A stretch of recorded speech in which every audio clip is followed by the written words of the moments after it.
जेव्हा माझे स्वतःचे चित्रपट अमेरिकेमध्ये वितरित करण्याची मला गरज वाटायची, तेव्हा मला असं वाटायचं की अमेरिकेमध्ये ती एक बाजारपेठच नाहीये. ते रितेशचं एक कॉमेंट अशी होती की अरे मला माझ्या चित्रपटाला जो आता रिसेंटली रिलीज झाला 2 वर्षापूर्वी, त्याला भारतातनं 50-60 कोटी मिळाले, पण अमेरिकेतनं 5-6 लाख रुपये पण मिळत नाहीयेत. म्हणजे आपण हिंदी किंवा साऊथ इंडियन मूव्हीजला अमेरिकेतनं खूप सारे रेव्हेन्यूज मिळतात, पण समहाऊ मराठी चित्रपटांना महाराष्ट्राच्या बाहेर रेव्हेन्यूजच मिळत नाही. दर आठवड्याला जर तुम्ही एक बिग बजेट चित्रपट रिलीज करायला लागलात, तर कुठला मराठी माणूस थिएटरला जाऊन दर आठवड्याला पिक्चर बघणार आहे? याचा अर्थ एकच चित्रपट चालणार, म्हणजे उरलेले 5 चित्रपट डब्यात जाणार आणि त्या 5 चित्रपटांच्या अनुषंगाने जी काही निर्माते किंवा कलाकारांची मेहनत आहे ती पण डब्यात जाते. बरोबर.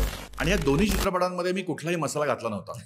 या दोन्ही चित्रपटांमध्ये कुठेही मद्य किंवा कुठलेही असे ऑफेन्सिव्ह सीन्स घातलेले नव्हते.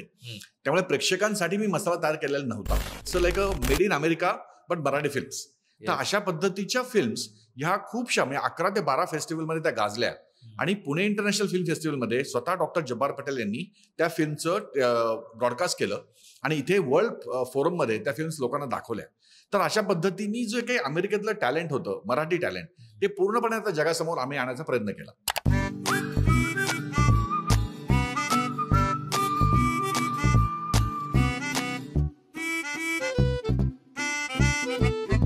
नमस्कार मंडळी, कसे आहात तुम्ही सगळे? मस्त मजेत ना? मजेत असायलाच पाहिजे, कारण लाईफ एक आहे, बाकी सारं काही फेक आहे असं कोण म्हणतं? तर अर्थात तुमच्या सर्वांचा लाडका होऊ पाहणारा मी अनिरुद्ध गांधी महा MTV अनफिल्टर्ड गप्पामध्ये तुमच्या सर्वांचं स्वागत करतो. आणि आपल्या आजचे जे छायाचित्रकार आहेत, जे हे दृश्य टिपतायत, ते म्हणजे साक्षात सावंत आणि रिद्धेश कदम. तर मंडळी, वेळ न घालवता आपण पॉडकास्टला सुरुवात करूया. तत्पूर्वी आपल्यासोबत आज जे मान्यवर उपस्थित आहे त्यांची एक छोटासा परिचय मी करून देतो. राष्ट्रीय पुरस्कार प्राप्त देऊळ या चित्रपटाद्वारे ओळख मिळवलेले देऊळ या चित्रपटाचे निर्माते अभिजित घोलप हे आता नॉर्थ अमेरिकेतील मराठी चित्रसृष्टीचे नेतृत्व करतात. 2024 साली नाफा अर्थात नॉर्थ अमेरिकन फिल्म असोसिएशन या संस्थेची स्थापना करून त्यांनी मराठी चित्रपटांची निर्मिती, वितरण आणि महोत्सवांचे नवे पर्व सुरू केले. असे अभिजित सर आज आपल्यासोबत इथे उपस्थित आहेत. नमस्कार सर. नमस्कार. Thank you for having me. तर आपण आता डायरेक्ट प्रश्नांकडे सुरुवात करूया. देऊळ नंतर तुम्ही भारतात काही चित्रपट केले, मग अमेरिकेत नाफा संस्थेची कल्पना कशी आणि का सुचली? मला बऱ्याच वेळेला जेव्हा माझे स्वतःचे चित्रपट अमेरिकेमध्ये वितरित करण्याची मला गरज वाटायची, तेव्हा मला असं वाटायचं की अमेरिकेमध्ये ती एक बाजारपेठच नाहीये. म्हणजे आपण हिंदी किंवा साऊथ इंडियन मूव्हीजला अमेरिकेतनं खूप सारे रेव्हेन्यूज मिळतात, पण समहाऊ मराठी चित्रपटांना महाराष्ट्राच्या बाहेर रेव्हेन्यूजच मिळत नाहीत. आणि मग त्याच्यामुळे काय होतं की मग निर्मात्याला रेव्हेन्यूज नाही मिळाले की तो चित्रपट पुढे करायला धजावत नाही, त्याच्यामुळे चांगले चित्रपट येत नाहीत. त्यामुळे हे कुठंतरी ब्रेक करायची मला गरज वाटत होती आणि म्हणून मला असं वाटलं की आपण आता अमेरिकेत राहतो तर आपण तिथे काहीतरी एक बाजारपेठ तयार करूया का? तिथल्या लोकांना जर आपण सवय लावली, तिथल्या मराठी रसिकांनी येऊन जर चित्रपट बघायला सुरुवात केली, तर त्यांना जे काही तिकीट काढण्यासाठी किंवा त्याच्यातनं जे काही रेव्हेन्यूज मिळतील त्याचा नक्कीच ह्या निर्मात्यांना, दिग्दर्शकांना आपला फायदा होईल. म्हणून मग मी त्याचा विचार केला आणि मग नॉर्थ अमेरिकन फिल्म असोसिएशन ह्या प्लॅटफॉर्मची सुरुवात झाली. आता ह्या प्लॅटफॉर्मचे जसं तू म्हणालास की 2 मुख्य उद्दिष्ट आमचे आहेत की एकतर म्हणजे अमेरिकेतले जे लोकल टॅलेंट आहे, की जे मराठी लोक आहेत की जे मराठी बोलतात, त्यांना आपण हाताशी धरून जर अमेरिकेतच चित्रपटची निर्मिती चालू केली, म्हणजे फिल्म्स असतील, शॉर्ट फिल्म्स असतील, टीव्ही सिरियल्स असतील, वेब सिरीज असतील, तर त्या सगळ्याचे जे डिजिटल कॉन्टेंट्स आहेत ते आपल्याला पूर्ण जगभर दाखवता येतील. त्यामुळे तिथल्या लोकल टॅलेंटला जगाच्या समोर जायला एक चान्स मिळेल आणि त्याचबरोबरीने भारतातल्या मराठी चित्रपटांना अमेरिका ही नवीन बाजारपेठ उपलब्ध होईल. अशा पद्धतीच्या दोन्ही देशांचा फायदा होऊ शकणारा म्हणून हा प्लॅटफॉर्म आम्ही चालू केला, ज्याचं नाव आहे नॉर्थ अमेरिकन फिल्म असोसिएशन, म्हणजे नाफा. येस. मग आता तिकडच्या लोकांचा काय एक्सपिरियन्स, म्हणजे तिकडचे लोक येतात का मराठी चित्रपट पाहायला? आता तिकडे जर बघितलं तर साधारणतः 5 लाखच्या आसपास मराठी लोक राहतात अमेरिकेत. म्हणजे मराठी पॉप्युलेशन काही एवढं मोठं नाहीये. म्हणजे आणि इनफॅक्ट मराठी लँग्वेज ही पहिल्या 5 लँग्वेजमध्ये बोलणारी लँग्वेज पण अमेरिकेतली नाहीये. म्हणजे साऊथ इंडियन लँग्वेज आहे त्या 5मध्ये, पण मराठी नाहीये. तर अशी मायनॉरिटी कम्युनिटी असताना ते तिथले बरेचसे महाराष्ट्र मंडळं ते एकमेकांशी खूपशे काहीतरी थिएटर प्रोग्राम्स, काही ड्रामा करतात, पण त्यांनी कधी डिजिटल फिल्म्स किंवा अशा पद्धतीचे प्रोग्राम्स केलेलेच नव्हते. म्हणून म्हटलं की मी ॲज अ फिल्म प्रोड्युसर मी ती व्हॅल्यू तिथे ऍड करू शकतो.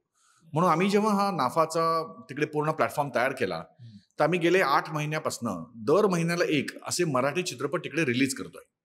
म्हणजे आम्ही नवरा माझा नवसाचा 2 रिलीज केला, त्याच्यानंतर स्थळ केला, पाणी केला, नंतर संगीत मानापमान हा चित्रपट रिलीज केला. आता नुकताच आम्ही गुलकंद चित्रपट रिलीज केला. तर आम्ही काय करतोय ना, की आम्ही ज्या दिवशी भारतात ते चित्रपट रिलीज होतात त्याच दिवशी आम्ही अमेरिकेत पण रिलीज करतो. त्याचा फायदा काय होतो, की लोकांना भारतातलं सगळ्या गोष्टी ऐकलेल्या असतात त्यांच्या नातेवाईकांकडनं, त्यांना पण खूप उत्सुकता असते. पण सुरुवातीला काय व्हायचं, की थिएटरमध्ये तो चित्रपटच नसल्यामुळे त्यांना कुठं जाताच यायचं नाही. आता आम्ही त्यांना त्या उपलब्ध करून दिलंय आणि तिथल्या लोकल थिएटर चेनच्या माध्यमातून आम्ही साधारणतः 34 ते 55 सिटीजमध्ये सायमल्टेनियसली हा चित्रपट रिलीज करतो. त्यामुळे तिथले जे मराठी पॉकेट्समधले लोक आहेत ते थिएटरमध्ये जाऊन तो चित्रपट बघू शकतात.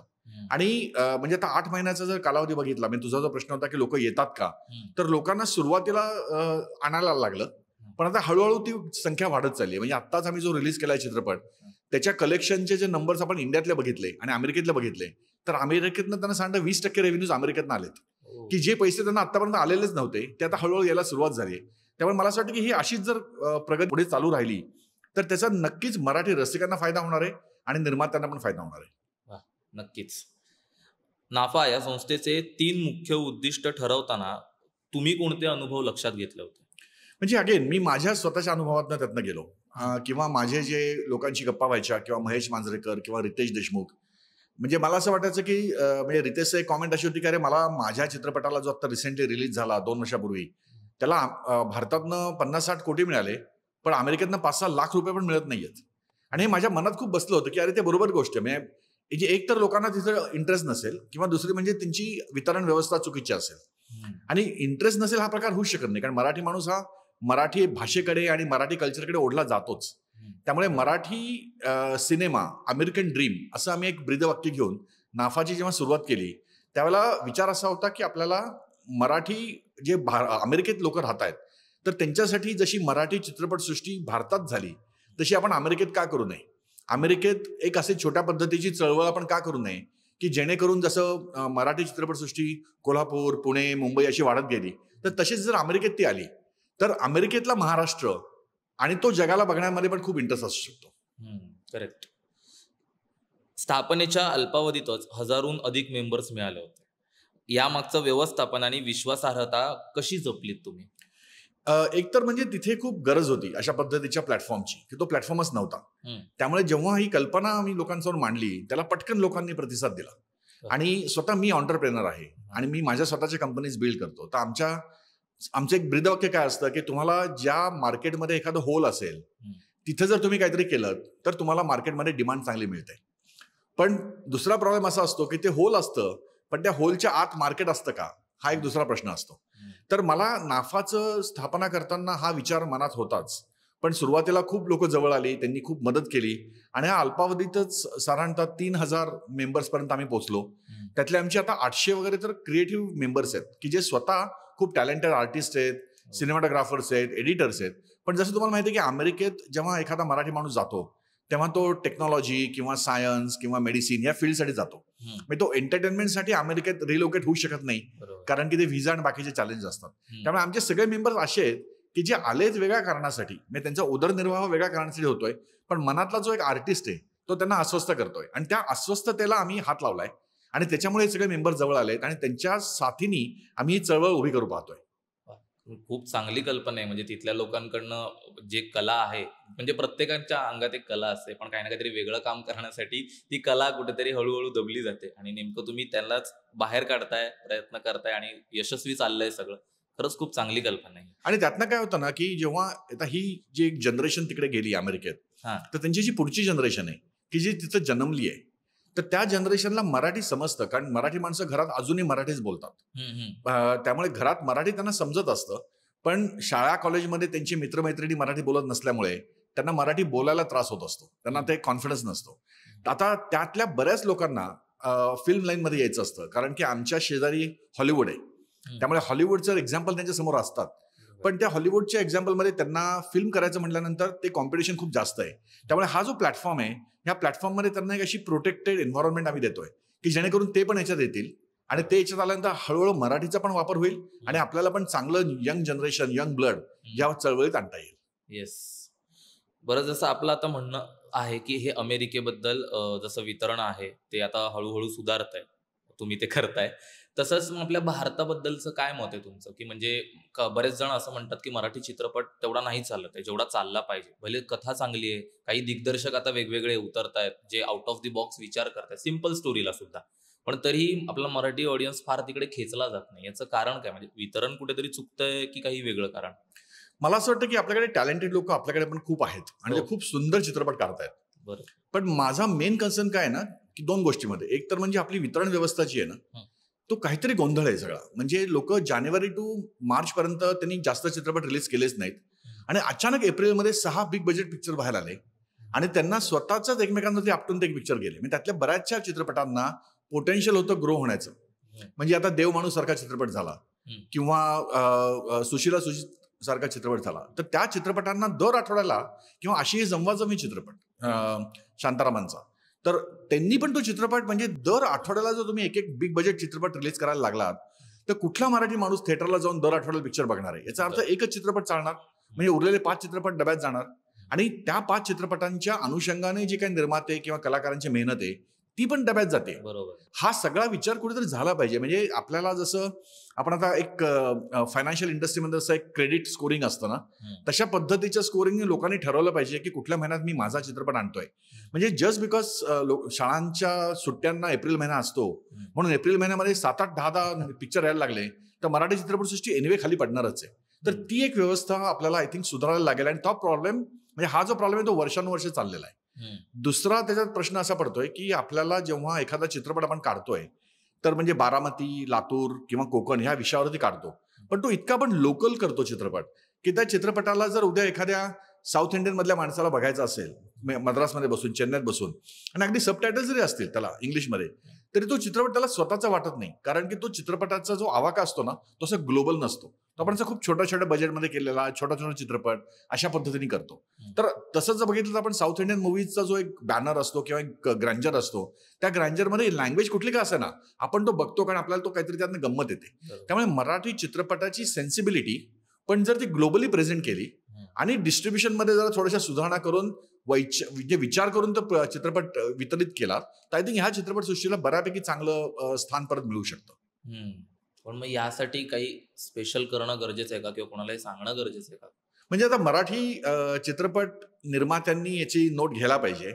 पण आता माझा सगळा फोकस अमेरिका असल्यामुळे, कारण मी तिथे राहतो आणि मराठी अमेरिकन्ससाठी असल्यामुळे आम्ही काय करतो की ठीक आहे आता इथली व्यवस्था आपल्याला होते की नाही माहित नाही, पण आम्ही अमेरिकेत तरी ती व्यवस्था पहिल्यापासून करत असल्यामुळे अजून ती नीट नेटकी चांगली करू शकू. म्हणजे लाईक फॉर एक्झाम्पल आपल्याला जसे आता भारतातले रस्ते असतात तेवढी गर्दी आहे, आता नवीन रस्ते करणं पण शक्य नाहीये, पण अमेरिकेतले रस्ते करणं शक्य आहे कारण गर्दी कमी आहे, जागा खूप आहे. तर त्याच पद्धतीने आम्ही मराठी चित्रपटसृष्टी पण जरा तिकडे क्लीनअप करून एक चांगल्या पद्धतीने एस्टॅब्लिश करण्याचा प्रयत्न करू. येस येस नक्कीच. नाफाच्या मास्टर क्लास सिरीज मधून नवोदित कलावंतांना नेमका काय फायदा होतो आणि एखादं ठोस उदाहरण देऊ शकता का? आता कसं होतं की आम्ही दरवेळेला जो फिल्म फेस्टिवल करतो तर त्यावेळेला आम्ही भारतातले प्रथितयश निर्माते, दिग्दर्शक, कलाकार, सिनेमॅटोग्राफर, म्युझिक डायरेक्टर्स त्यांना आम्ही इन्व्हाइट करतो.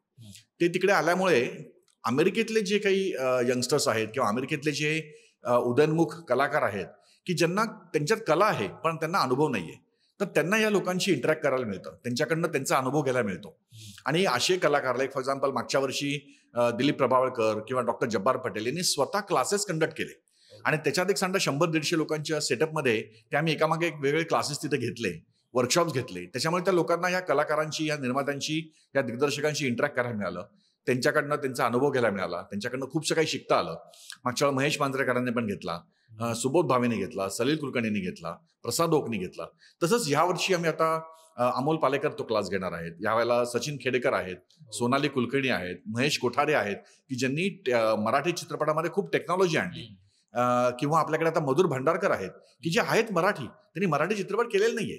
तर अशा पद्धतीच्या दिग्दर्शकांनी की ज्यांनी ट्रॅफिक लाईट किंवा फॅशन सारखे सुंदर चित्रपट दिले की जे अतिशय विषयाला धरून आणि एक परिस्थिती दाखवणारे होते, तर अशा लोकांकडनं डायरेक्टली शिकायचा चान्स ह्या अमेरिकेतल्या लोकांना मिळतोय. कारण ह्याच लोकांना जर आपण ह्या सेलिब्रिटींना भारतात भेटायला गेलं तर तुम्हाला महिन्यानं महिने त्यांची वेळ नाही मिळणार आणि मिळाली तरी ते त्या पद्धतीने नाही बोलू शकणार. तर हा जो आमचा एफर्ट आहे की आम्ही त्या सगळ्यांना एक आठवडा तिकडे नेतो आणि त्यांच्याकडनं हा सगळा देवाणघेवाण विचारांची करतो, तर त्याचा तो अमेरिकेतल्या बऱ्याच मराठी रसिकांना खूपसा फायदा त्यातनं होतोय. येस. निर्माल्य, पायरव आणि डिअर प्रो या 3 शॉर्ट फिल्मच्या निर्मिती मागची प्रक्रिया थोडक्यात सांगू शकता? आम्हाला मी जसं मगाशी म्हटलं की आम्हाला लोकल फिल्म्स US मध्ये तयार करायच्या. म्हणजे माझं स्वप्न असं आहे की आपण जर एखादी छान मराठी चित्रपट आपण तिकडे पूर्णपणे प्रोड्यूस केला, की ज्याला एक छान लास वेगासची बॅकग्राऊंड आहे आणि एक मराठी लव्ह स्टोरी चालली आहे किंवा कुठली तरी हॉरर कॉमेडी सॅन फ्रान्सिस्कोच्या बॅकग्राऊंडला चालली आहे, तर तो अख्ख्या जगातल्या मराठी लोकांना हे बघणं नक्की आवडेल की मराठी भाषा अशा ग्लोबल प्लॅटफॉर्ममध्ये येते. तर त्या दृष्टीने आम्ही सगळी तयारी चालू केली. पण आता कसं असतं ना की टेस्ट मॅच खेळण्यापूर्वी रणजी खेळायला लागते. तसं आम्ही आता ते एक शॉर्ट फिल्म्सचा अप्रोच तो घेतला की ज्याच्यात 15 मिनिटात पूर्णपणे प्रोसेस हँडल करायला लागते, पण एक रिस्क कमी असते किंवा एक एफर्ट कमी असतो त्या मानाने. तर तो आम्ही सुरू करायचा प्रयत्न केला. तर वॉशिंग्टन DC, टेक्सास आणि कॅलिफोर्निया ह्या 3 ठिकाणी आम्ही स्वतःचे pre production to post production सगळे सेटअप एस्टॅब्लिश केले. आमच्या मेंबरच्या थ्रूच आम्ही तिथे म्हणजे स्टोरीजचं सिलेक्शन केलं, स्क्रिप्ट रायटिंग केलं आणि हे जे सगळे भारतातले कलाकार आणि निर्माते आणि दिग्दर्शक आहेत त्यांच्या मार्गदर्शनाखाली आम्ही या सगळं इम्प्रुव्हमेंट केल्या आणि स्वतःचे 3 शॉर्ट फिल्म्स आम्ही तिकडे प्रोड्यूस केल्या मागच्या वर्षी. ह्या वर्षी पण आम्ही स्वतःच्या अजून 3 शॉर्ट फिल्म्स प्रोड्यूस करतोय आणि त्या शॉर्ट फिल्म्स ज्या आहेत तर तिथले लोकल टॅलेंट आहे, म्हणजे it's like a made in America but Marathi films. तर अशा पद्धतीच्या फिल्म्स ह्या खूपशा म्हणजे 11 ते 12 फेस्टिवलमध्ये त्या गाजल्या आणि पुणे इंटरनॅशनल फिल्म फेस्टिवलमध्ये स्वतः डॉक्टर जब्बार पटेल यांनी त्या फिल्मचं ब्रॉडकास्ट केलं आणि इथे वर्ल्ड फोरममध्ये त्या फिल्म्स लोकांना दाखवल्या. तर अशा पद्धतीने जे काही अमेरिकेतलं टॅलेंट होतं, मराठी टॅलेंट, ते पूर्णपणे आता जगासमोर आम्ही आणण्याचा प्रयत्न केला आणि यावर्षी पण तोच प्रयत्न चाललाय. त्यामुळे आता हे 2 प्रयत्न आमचे झाल्यानंतर आम्ही लवकरच स्वतःच्या फुल लेंथ फीचर फिल्मला पण सुरुवात करू. अरे वा, चांगली गोष्ट आहे. खूप खूप शुभेच्छा तुम्हाला. थँक्यू. नाफा फिल्म फेस्टिवल 2025 साठी तुम्ही निवडलेल्या नाफा फिल्म स्कूल स्पॉटलाइट या उपक्रमामागची संकल्पना नेमकी काय? आता कसं होतं की आम्ही जेव्हा एक्सपिरियन्स डायरेक्टर्स किंवा एक्सपिरियन्स स्टोरी रायटर्सच्या फिल्म तिकडे दाखवतो, तर त्यासाठी आमच्याकडे प्लॅटफॉर्म आहे तो कॉम्पिटिशनचा. त्यामुळे आम्हाला जगभरातल्या वेगवेगळ्या दिग्दर्शकांकडनं त्या फिल्म्स कॉम्पिटिशनला येतात. पण आता भारतातनं पण आमच्याकडे आल्यात. 63 फिल्म्स या वर्षी आल्यात. तर काही भारतातनं आल्यात, काही ऑस्ट्रेलियातनं आल्यात. म्हणजे शॉर्ट फिल्म्स असतात त्या. तर त्या शॉर्ट फिल्मच्या कॉम्पिटिशनमध्ये आम्हाला मुलांना टाकायचं नाहीये, म्हणजे स्टुडंट्सना टाकायचं नाहीये. कारण ती न्यूयॉर्क फिल्म फेस्टिवल किंवा युनिव्हर्सिटी ऑफ सदर्न कॅलिफोर्नियाचे जो फिल्म स्कूल आहे, तर ह्या फिल्म स्कूलमधले जी मुली असतात, तर त्यांच्या फिल्म्स अजून तेवढ्या अमॅच्युअर असतात. त्यामुळे त्यांना मोठ्या कॉम्पिटिशनमध्ये टाकून त्यांच्या फिल्म एलिमिनेट करण्यापेक्षा आम्ही त्यांच्यासाठी एक फोकस प्लॅटफॉर्म दिलेला आहे की जेणेकरून ते अप्लाय करतात आणि त्याच्यातनं आम्ही काही फिल्म शॉर्टलिस्ट करतोय आणि त्या फिल्म्स आम्ही सगळ्या आपल्या ज्या फिल्म फेस्टिवलमध्ये लोक येणार आहेत त्या सगळ्यांना त्या फिल्म दाखवणार आहोत. कारण हे सगळे जे आहेत ते उद्याचे निर्माते दिग्दर्शक असणार आहेत. त्यामुळे त्यांना एक प्रोटेक्शन देऊन आम्ही त्यांच्यासाठी वेगळी कॉम्पिटिशन रन केली आणि that is the student spotlight. त्यामुळे त्या फिल्म स्टुडंटच्या नजरेतनं बघितल्या जातील आणि बाकीच्या प्लॅटफॉर्मवरती ज्या फिल्म्स येत आहेत त्या एक्सपिरियन्स डायरेक्टर आणि प्रोड्युसरच्या फिल्म म्हणून कन्सिडर केल्या जातील. ओके. अमेरिकेत मराठी चित्रपट वितरणाची पद्धत बदलवताना सर्वात मोठं आव्हान कोणतं होतं आणि तुम्ही ते कसं पेललं? आता कसं होतं की आधी जी चित्रपट तिकडे वितरित व्हायचे तर ते सांगता एक वर्षाला 3-4 चित्रपट वर्षाला वितरित व्हायचे. बरोबर. आणि ते पण जर भारतात ते खूप चालले तर मग ते चित्रपट तिकडे जायचे आणि ते तिकडे जाऊनही कसं होतात की ते चित्रपट तिकडच्या महाराष्ट्र मंडळांच्या थ्रू ते कुठल्या तरी शाळा कॉलेजमध्ये त्याचे शो प्रायव्हेट शो करायचे. मग तो शो आला, मग त्याला तुम्ही इन्व्हिटेशन पाठवा, मग लोकांना वेळ असेल तर ते येणार किंवा नेमका त्याच वेळेला महाराष्ट्र मंडळामध्ये जर संक्रांतीचा किंवा हळदी कुंकाचा कार्यक्रम असेल तर ते म्हणजे आता तो हा नको फिल्म, आता फिल्म पुढच्या महिन्यात दाखवूया. आता निर्माता एवढा वेळ थांबू शकत नाही आणि त्याला जर नुसतंच पाठीवरती शाबासकी घ्यायची असेल तर मग त्याला अमेरिकेच्या बाजारपेठेचा काही उपयोगच नव्हता आणि that is where the problem was. तर म्हणून आम्ही काय केलं की हा पहिला प्रॉब्लेम आम्ही सॉल्व्ह केला की आम्ही जे मेनस्ट्रीम थिएटर्स आहेत त्या थिएटरशी आम्ही टायअप केला. सो आता नाफाचा त्या मेनस्ट्रीम थिएटरशी टायअप आहे की the theatre chains like Cinemark, Regal, AMC त्यांच्या थ्रू आम्ही पूर्ण अमेरिकेमध्ये हा चित्रपट एकाच वेळेला दाखवू शकतो. आम्हाला तिथे कोणाला इन्व्हिटेशन द्यावयाची गरज नसते. हा जसा भारतामध्ये चित्रपट थिएटरला लागतो आणि लोक थिएटरमध्ये जाऊन बघतात तसंच आम्ही ते तिकडे पण करतोय. त्याबरोबरीने आता प्रॉब्लेम दुसरा असा होता की आम्ही हे प्रमोट कसं करणार, लोकांना कळणार कसं की पिक्चर कुठे लागलाय. तर म्हणून आम्ही नाफाचे वेगवेगळे सिटी वाईज चॅप्टर्स तयार केले. म्हणजे नाफाचा एक चॅप्टर वॉशिंग्टन DC ला आहे, दुसरा शिकागोला आहे, तिसरा न्यूयॉर्कला आहे, चौथा अटलांटाला आहे. त्यामुळे तिथे जे लोकल आमचे प्रतिनिधी आहेत ते तो चित्रपट तिथल्या लोकल मराठी मंडळांमध्ये प्रमोट करतात किंवा लोकल मराठी व्हॉट्सअप ग्रुपमध्ये प्रमोट करतात आणि मग ते लोक थिएटरला जातात आणि थिएटरला रेग्युलर शोज आहेत. म्हणजे दुपारी 3ला शो आहे, रात्री 9ला आहे. आणि जसं भारतात थोडंसं एक बायस येतो ना की मराठी चित्रपटांना शोज मिळत नाही, तसं आम्हाला काही प्रॉब्लेम नाही. आम्हाला तिथे व्यवस्थित शोज मिळत आहेत आणि ते शोज चांगले चालल्यानंतर आम्ही त्या शोज पण ते वाढतात. म्हणजे लाईक फॉर एक्झाम्पल संगीत मानापांची आम्ही सुरुवात जेव्हा केली त्यावेळेला आम्ही एका सिटीमध्ये 28 त्याची स्क्रीनिंग झाली फक्त शुक्रवार शनिवार रविवारमध्ये. म्हणजे एवढे शोज 7-7 शोज आम्ही दिवसाला करत होतो कारण तेवढी डिमांड होती. आता आम्ही जो गुलकंद नावाचा चित्रपट रिलीज केला त्याचे पण आम्ही 82 शोज आतापर्यंत केलेले. तर तेवढी डिमांड आहे तिथे. त्यामुळे त्या लोकांपर्यंत चित्रपट पोहोचवणं, तो प्रमोट करण्यासाठी आता आमचा स्वतःचा रेडिओ चॅनल पण आहे. त्यामुळे नाफा रेडिओ हा आता शनिवार रविवारी कॅलिफोर्नियामध्ये आम्ही करतो FM वरती, की जेणेकरून आम्ही लोकांना प्रमोट करतो. आता समीर चौगुले, सई तामणकर, नंतर प्रसाद ओक, आम्ही त्यांचे इंटरव्ह्यूज घेतले. ते इंटरव्ह्यूज रेडिओवरनं ब्रॉडकास्ट केले. त्यामुळे लोकांना पण एक अंदाज येतो की कुठे पिक्चर चाललाय, काय चाललंय. कारण अमेरिकेमध्ये लोक बऱ्याच वेळेला ट्रॅव्हल करतात प्लेजरसाठी, कामासाठी. त्यामुळे ते कारमध्ये बसलेले असतात. तर अशा लोकांसाठी विकेंडला मराठी चॅनल चालू करणं, त्याच्यामुळे आम्हाला खूप चांगला त्यातनं रिस्पॉन्स पण मिळालाय. तर आम्ही असं पूर्णपणे 360 डिग्री विचार करतोय की काय काय गोष्टी करायला पाहिजेत की जेणेकरून हा प्लॅटफॉर्म मराठी जनतेच्या समोर जास्तीत जास्त येईल आणि दोघांना त्याचा फायदा होईल. मग सुरुवातीला काही अडथळे आले होते का? म्हणजे अडथळे म्हणजे कसं होतं की सुरुवातीला बऱ्याच लोकांचं असं होतं की अरे असं कुठं होतं का, किंवा हे शक्यच नाहीये, किंवा हे तुम्ही करूच शकणार नाही. म्हणजे आम्ही सिलिकॉन व्हॅलीमध्ये राहत असल्यामुळे कॅलिफोर्नियाला आमचं थिंकिंग प्रोसेस बऱ्याच जणांकडे मी अशी ऐकलेली आहे की नॉट इन्व्हेंटेड हिअर असा तो एक सिंड्रोम असतो की जी लोक तिथे पहिल्यांदाच तुम्हाला एक पायासमोर एक अडथळा निर्माण करतात. किंवा आपली एक मराठीतली जी म्हण आहे की जे प्रत्येक मराठी माणसाला लहानपणापासून 100 वेळा शिकवली जाते की अंथरूण पाहून पाय पसरा. आता जर अंथरूण छोटं असेल तर आम्ही पाय पसरायचेच नाहीत का? तर त्याच्यासाठी आमची दुसरी म्हण अशी आहे की आम्ही पाहिजे तेवढे पाय पसरतो, तुम्ही तेवढं मोठं अंथरूण आम्हाला घाला. तर अशा पद्धतीचा तो विचारसरणीचा फरक होता. पण आय थिंक अमेरिकेतले लोक तसे प्रगल्भ आहेत आणि अमेरिकेतल्या महाराष्ट्रात त्या लोकांच्या भावना इतक्या पटकन दुखावत नाहीत. त्यामुळे चित्रपट किंवा अशा पद्धतीची एक्सपेरिमेंट करायला जास्त सोपं जातं. Yes, okay. तर एक थोडासा वेगळा प्रश्न विचारतो. जसं अमेरिकेत हे चालू आहे तसं जर भारतात सुद्धा चालू केलं तर साधारणतः काय रिस्पॉन्स येईल असं तुम्हाला वाटतं? मला वाटतं की भारतात हे ऑलरेडी आहेच. आम्हीच उलट भारताची कॉपी करतोय. कारण फक्त आम्ही ते कॉपी करताना विचार करून कॉपी करतोय की त्या कॉपी करताना काय काय गोष्टी चुकीच्या वाटल्यात त्या बाजूला काढतोय आणि ज्या ज्या बरोबर वाटल्यात त्याच्यावरती जास्त भर देतो. त्यामुळे उलट आमचं काम जास्त सोपं आहे. कारण भारतात जे काही डेव्हलपमेंट झाली आहे चित्रपट सृष्टीची, म्हणजे दादासाहेब फाळकेंनी भारतातली चित्रपट सृष्टीची स्थापना केली, पण ती करताना 1913 साली त्यांनी पहिला मराठी चित्रपट केला. त्यामुळे मराठीला एवढा इम्पॉर्टन्स असल्यामुळे त्या चित्रपट सृष्टीची अनकंट्रोल जी ग्रोथ झाली आहे. म्हणजे जशी आपल्या बऱ्याच ठिकाणी जशा चाळी वाढताना कसं वेडवाकडं दिसतं, पण तुम्हाला माहिती की हे असं नको आहे. त्यामुळे तुम्ही जेव्हा नवीन प्लॉटवरती बिल्डिंग बांधताय त्या तुम्हाला माहिती की यातल्या गोष्टी काय काय नको आहे. त्यामुळे आम्ही इनफॅक्ट त्यांचं कॉपी करतोय आणि ते करताना सारासार विचार करून आम्ही त्या गोष्टी सेटअप करतोय सो दॅट त्याचा पुढे फायदा जास्त होऊ शकेल. आणि त्यातनं म्हणजे उद्याचे सुबोध भावे आणि उद्याचे मोहन आगाशे हे अमेरिकेतनं तयार होतील की जे पूर्ण जगभर लोक त्यांचे कौतुक करतील. ओके. जसं आपला वितरणाचा विषय चालू आहे की बऱ्याच ठिकाणी काही शोज मिळत नाहीत मराठी चित्रपटांना. असे कित्येक आता हल्ली चित्रपट येऊन गेलेत 2-3, त्यांना शोच नाही मिळाले. काही पनवेलला लागलेत, लांब गोरेगावला लागले, जिकडनं पॉसिबलच नाहीये सेंट्रल लाईन वाल्यांना तिकडे जाऊन बघण्यात वगैरे, आणि ते पिक्चर असेच राहतात. तर मग ह्याचं मूळ कारण काय, म्हणजे शो का नाही मिळत आहेत? म्हणजे भारतात काय होतंय की खूप चित्रपट एकाच वेळेला रिलीज होत आहेत आणि त्याच्यामुळे शोज मिळत नाहीत.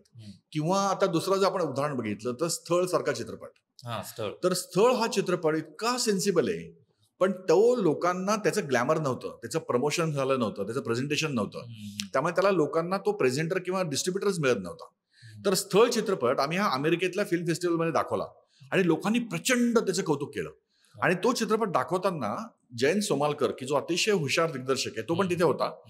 आणि आम्ही हा बघताना माझ्या शेजारी सचिन पिळगावकर बसलेले होते अमेरिकेत. त्यांनी हा चित्रपट बघितला आणि ते म्हटलं हा खूप चांगला आहे, मी हा प्रेझेंट करतो. आणि तिथे त्यांची दोघांची ओळख झाली. म्हणजे आता अमेरिकेतला हा नाफाचा प्लॅटफॉर्म ह्या 2 गुणी दिग्दर्शकांना की जे भारतातले आहेत ते अमेरिकेत आल्यामुळे त्यांची ओळख झाली आणि एक चांगला त्या दृष्टीने एक कॉन्ड्युट किंवा एक प्लॅटफॉर्म म्हणून तयार झाला की मॅच मेकिंग झालं इन अदर वर्ड्स. आणि मग पिळगावकर सरांनी तो चित्रपट भारतात रिलीज केल्यानंतर त्याला ऑटोमॅटिकली एक ग्लॅमर आलं, ऑटोमॅटिकली थिएटर शोज मिळाले आणि ऑटोमॅटिक तो लोकांच्या पसंतीस उतरला. तर आय थिंक अशी गरज आहे. आणि म्हणून मला काय वाटतं की नाफा हे सेन्सिबल मूवीजसाठी हा प्लॅटफॉर्म आहे. आणि त्यामुळे ज्यांचे चित्रपट सेन्सिबल आहेत, की जे अतिशय हुशार दिग्दर्शक निर्माते आहेत, की ज्यांना ऑडियन्स मिळत नाहीये, थिएटर मिळत नाहीये, त्यांनी आमच्याकडे या. आम्ही ते चित्रपट तिकडे दाखवू. तिकडच्या प्रशंसेने इथले लोक बघायला लागतील तो चित्रपट. कारण शेवटी इथले लोक जसे तिकडे कनेक्टेड आहेत, तसे तिकडचे मराठी फॅमिली ऑल्सो इथल्या लोकांशी कनेक्टेड आहेत. त्यामुळे वर्ड ऑफ माउथ कुठल्या दिशेने जातं हा प्रॉब्लेम नाहीये, पण ते आपण करू शकतो आणि त्या चित्रपटांना चांगले दिवस आणू शकतो. मग ते भारतात नाही येतात का अमेरिकेत नाही येतात, डझंट मॅटर. मराठी चित्रपटसृष्टी वाढली हेच आपलं सगळ्यांचं उद्दिष्ट आहे. नाही, आता हे तर खरंच आहे की मराठी चित्रपटसृष्टीमध्ये खूप हुशार दिग्दर्शक आहेत, खूप हुशार नट आहेत आणि त्यानुसार आता चांगले चांगले चित्रपट प्रोजेक्ट समोर येत आहेत. पण मध्यंतरी एक असं झालं होतं की साऊथचे चित्रपट आणि मराठी चित्रपट यांच्यामध्ये काहीतरी कंपेअरिंग झाली होती की साऊथवाले आपलं कल्चर जपतात प्रत्येक चित्रपटामध्ये, तसं मराठी चित्रपटामध्ये ते फार जपलं नाही जात. अशी खूप मोजकी चित्रपट आहेत ज्याच्यामध्ये कल्चर जपलं जातं, बाकीच्या याच्यामध्ये नाही जपलं जात. इथे मद्यपान, ते सगळं मारामारी, ह्या अशा सगळ्या स्टोरीज रन होतात. तर मग हे कुठेतरी एक स्ट्रॉंग रिझन बनलं होतं की मराठी मूवी चालत नाही या गोष्टीचं. तर मग हे कुठे कमी करता येऊ शकतं किंवा काय होऊ शकतं असं ॲज अ निर्माता म्हणून तुम्हाला काय वाटतं? आता मी हे जर बघितलं ना, तर मी देऊळ आणि भारतीय हे 2 चित्रपट केले आणि दोन्ही चित्रपट चालले. हो. आणि या दोन्ही चित्रपटांमध्ये मी कुठलाही मसाला घातला नव्हता. या दोन्ही चित्रपटांमध्ये कुठेही मद्य किंवा कुठलेही असे ऑफेन्सिव्ह सीन्स घातलेले नव्हते. त्यामुळे प्रेक्षकांसाठी मी मसाला तयार केलेला नव्हता. पण याच्यातली जी स्टोरी होती तोच स्वतःचा मसाला होता. बरोबर. आणि तो आम्ही त्या ताकदीने प्रेझेंट केला. म्हणजे देऊळ चित्रपट प्रेझेंट करताना नाना पाटेकरांसारख्या नॅशनल अपील असलेल्या कलाकाराला घ्यायची माझी धडपड तीच होती, कारण तो चित्रपट लोकांपर्यंत पोहोचावा, तो त्यांना स्वतःचा जवळचा वाटावा. आता साऊथ इंडियन मूवीज आणि मराठीमध्ये मी तरी कंपॅरिझन नाही करणार, कारण मराठी मूवीज हे बेंगॉली मूवीज सारखे सेन्सिबल म्हणून कन्सिडर केले जातात. त्यामुळे तो सेन्सिबिलिटी जर आपण सोडली तर मग तो चित्रपट आपणच गोंधळ जाऊ की आपण काय करतोय नक्की, आणि आपलं ते कल्चर नाहीये. त्यामुळे बऱ्याच वेळा आपण बघितलं की सुरुवातीला वेगवेगळे एराज आले. म्हणजे दादा कोंडकेंचा एरा वेगळा होता, त्याच्यानंतर वेगळा एरा आला की तो ते पिक्चर बघणं त्यांनी बंद केलं. मग त्यावेळेला महेश कोठारे, सचिन पिळगावकरांचे पिक्चर सुरू झाले. त्याच्यानंतर भरत जाधव, मकरंद अनासपुरेंचे पिक्चर सुरू झाले. त्याच्यानंतर उमेश कुलकर्णी, परेश मोकाशी, रवी जाधव यांचे चित्रपट यायला लागले. तर हे एरा बदलत राहतात. तिथं काही आपली वेव आहे, तिथं काही थांबत नाही. पण याच्यात महत्वाचा सगळ्यातला दुवा मला काय वाटतो की जे सेन्सिबल मूवीज आहेत, सेन्सिबल स्क्रिप्ट्स आहेत, ते त्या ताकदीनेच येत राहतात. म्हणजे उमेश कुलकर्णीच्या वळूला स्क्रीन्स मिळत नव्हत्या, पण उमेश कुलकर्णीच्या देऊळला आम्ही 550 स्क्रीनशिवाय हटलो नाही. पहिल्या दिवशी 550 स्क्रीन्सवर तो चित्रपट लावला. तर मला असं वाटतं की नुसत्या दिग्दर्शकाची एकट्याची ताकद याच्यात इनफ नाहीये. त्याला निर्मात्याला त्यावर उतरलं पाहिजे आणि निर्मात्यांनी फक्त फायनान्सर म्हणून न करता प्रोजेक्ट मॅनेजर म्हणून त्यांनी काम केलं पाहिजे की सो दॅट तो हा चित्रपट आपल्या खांद्यावरती घेऊन जाईल, लोकांपर्यंत पोहोचवेल. आणि हे करताना कॉम्प्रोमाइज करायची काहीच गरज नाही कुठल्या पद्धतीने, कारण आपल्या स्वतःच्या व्हॅल्यूज आणि आपलं जे स्वतःचं संस्कृती आहे ती जरी आपण तुम्ही नीट पद्धतीने दाखवली, त्याला तेवढं जस्टिफाय केलं, म्हणजे तुम्ही दाखवताय की पूर्ण गाव बदलताय आणि तुम्ही फक्त एकच घर बदलून दाखवताय, तर ते लोकांना पटत नाही. पण तिथे तुम्ही गाव बदलता दाखवण्यापेक्षा जर साऊथ इंडियन मूवी सारखं अख्खं देशच बदलतो दाखवलं तर ते 2 वेगवेगळे ग्रँजर्स आहेत. तर ते कसे प्रेझेंट करतो हा फरक वेगळा आहे. पण मला असं वाटतं की मराठी चित्रपट हा त्याच ताकदीने जर आपण प्रेझेंट केला आणि तो ग्लोबल ऑडियन्सला म्हणून विचार करून केला की बाबा हा चित्रपट जर माझा एखाद्या तमिळनाडूतल्या माणसाने बघितला किंवा कलकत्त्यातल्या माणसाने बघितला किंवा फ्रान्समधल्या माणसाने बघितला, तर हा चित्रपट त्याला जवळचा वाटू शकतो का, त्याची काय कारण आहेत की त्याच्यामुळे वाटू शकतो. म्हणजे भाषा एक झाली, त्याचं प्रेझेंटेशन दुसरं झालं, अजून अशी काय गोष्टी आहेत. त्यामुळे दिग्दर्शकांनी हा चित्रपट तयार करण्याच्या आधी आय थिंक आता ही गरज आहे विचार करण्याची की हा माझा चित्रपट ग्लोबली लोक कसा ऍक्सेप्ट करतील आणि तो त्या कॉम्पिटिशन मध्ये कसा उतरू शकेल, मग तो चित्रपट ऑटोमॅटिकली पिक केला जाईल. नाफा मार्फत वितरण केलेल्या संगीत मानपमान किंवा नवरा माझा नवसाचा 2 या चित्रपटांनी मिळवलेला प्रतिसाद हा काय दर्शवतो, काय होता ऑडियन्स? म्हणजे लोकांना त्या चित्रपटांची एक आवश्यकता आहे, कारण हे दोन्ही चित्रपटांना एक लिगसी होती. बरोबर. नवरा माझा नवसाचा 2 हा 1च्या लिगसीने पुढे आला. त्यामुळे नवरा माझा नवसाचा जो ओरिजिनल चित्रपट होता त्याच्यावरती लोकांची आवड निर्माण झाली होती. दे were waiting for this movie. त्यामुळे हा चित्रपट आल्या तो पहिला जो ऑडियन्स येतो की जो बऱ्याच चित्रपटांना त्याचा त्रास होतो की हा मिळतच नाही असं वाटतं, तर हे जे सगळे नंबर 2 वाले पिक्चर आहेत, सिक्वेल्स आहेत, तर त्याला ते लोक येतात. म्हणजे इव्हन संगीत मानपमानला पण कटार काळजात घुसलीची बॅकग्राऊंड होती आणि तो सगळी टीम सेम असल्यामुळे पीपल वेअर लुकिंग फॉरवर्ड की मला कटार काळजात एवढा आवडला तर मानापमान तर मला बघायचाच आहे. त्यामुळे त्याला एक तो ऍडव्हान्टेज होता की ते लोक पहिले जे थिएटरमध्ये येणार आहेत ते तर येणारच आहेत आणि मग त्यांच्याकडनं वर्ड ऑफ माउथने तो चित्रपट मोठा होऊ शकतो. त्यामुळे अशा चित्रपटांना तो नेहमीच फायदा होतो आणि ज्याच्यात मोठी स्टारकास्ट आहे किंवा ज्याचा मोठा बॅनर आहे की त्यांचा आवाज मोठा असतो त्याच्यामुळे ते चित्रपटांपर्यंत लोक पोचतातच. तर याच्यावरनं असं जाणवतं की लोकांना इंटरेस्ट आहे, लोकांना उत्साह आहे, लोकांना बघायची इच्छा आहे, लोकांकडे पैसे आहेत खर्च करायला, पण तुम्हाला प्रॉपर प्रॉडक्ट त्यांना द्यायला पाहिजे की ज्यांना त्यांची आवडती पाहिजे आणि त्या आवडीच्या गोष्टी तुम्हाला त्यांना द्यायची आहे. येस. नाफा आता नॉन प्रॉफिट संस्था आहे, तर यामुळे संस्थेच्या कामकाजावरती काय प्रभाव पडला आहे का? आता कसं आहे ना की नाफा जरी मी चालू केलेली असली तरी ती काही माझी एकट्याची संस्था नाहीये. ही एक आता ऑर्गनायझेशन अशी आहे की जी नॉन प्रॉफिट किंवा म्हणजे अमेरिकेतल्या भाषेत बोलायचं झालं तर तिथे जी IRS म्हणून एक ऑर्गनायझेशन आहे त्यांनी अप्रूव्ह केलेली संस्था आहे की याला ही एक कम्युनिटीसाठी चालवलेली एक ऑर्गनायझेशन आहे.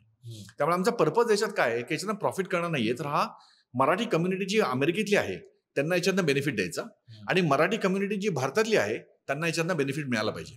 त्यामुळे एका कम्युनिटीनी दुसऱ्या कम्युनिटीला हातभार लावण्यासाठी केलेली संस्था आहे आणि ह्या संस्थेमध्ये कुणी ओनर नसतो, सगळे ट्रस्टीज असतात, हे सगळे एकमेकांना सपोर्ट करतात आणि हे सगळ्यांचं उद्दिष्ट मात्र एक असतं की आम्ही व्हॉलंटियर जरी असलो, आम्हाला ह्या संस्थेकडनं ₹1 फायदा जरी होत नसला तरी हे गिव्ह बॅक आहे. मला काहीतरी माझ्या समाजासाठी जे देणं लागतं ते देणं आम्ही याच्यातनं पूर्ण करतोय. येस. शेवटचा प्रश्न आहे, तुमच्या मते पुढील 5 वर्षात नाफा कुठे पोहोचेल आणि तुम्ही त्याच्यासाठी कोणती धोरणे आखली आहेत का?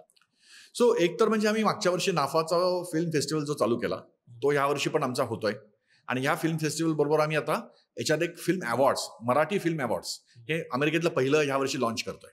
तर ते अवॉर्ड्स आणि फिल्म फेस्टिवल या गोष्टी आम्ही दरवर्षी चालू ठेवू जेणेकरून तिथे लोकांना एक उत्साह निर्माण होतो आणि ऍटलिस्ट म्हणजे जसं असतं ना आपल्याकडे की भारतामध्ये 15 ऑगस्ट आणि 26 जानेवारी या 2 दिवशी लोकांना आपण भारतीय आहोत हे कळतं, तसं तिथे त्या दिवशी आम्ही तिथल्या मराठी लोकांना जाणून करून देतोय की बाबा तुम्ही मराठी आहात, तुम्ही या.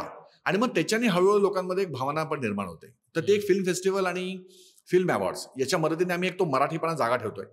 दुसरी गोष्ट म्हणजे आमच्या स्वतःच्या शॉर्ट फिल्म्स आम्ही चालू करतो जे केलेल्या आहेत तर त्याला आता खूप चांगला रिस्पॉन्स मिळतोय, कारण आता आम्ही 3 शॉर्ट फिल्म आम्ही प्रोड्यूस केल्या, पण त्याचबरोबर 21 शॉर्ट फिल्म अमेरिकेत आता तयार झाल्या की ज्या आतापर्यंत होत नव्हत्या. त्यामुळे लोकांना जाणीव झाली की अरे आम्ही पण करू शकतो.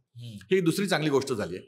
त्यामुळे आता जर अशा शॉर्ट फिल्म्स व्हायला लागल्या वेगळ्या शहरांमध्ये तर आता आम्ही आमचा फोकस शॉर्ट फिल्मकडनं फुल लेंथ फीचर फिल्मकडे वळवू.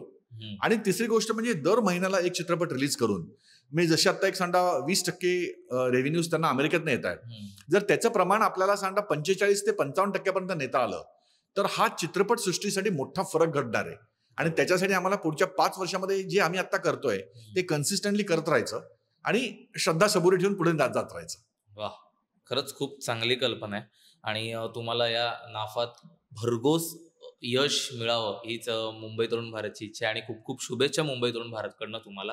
तुम्ही इथे तुमचा वेळ दिलात त्यासाठी खरंच खूप खूप धन्यवाद.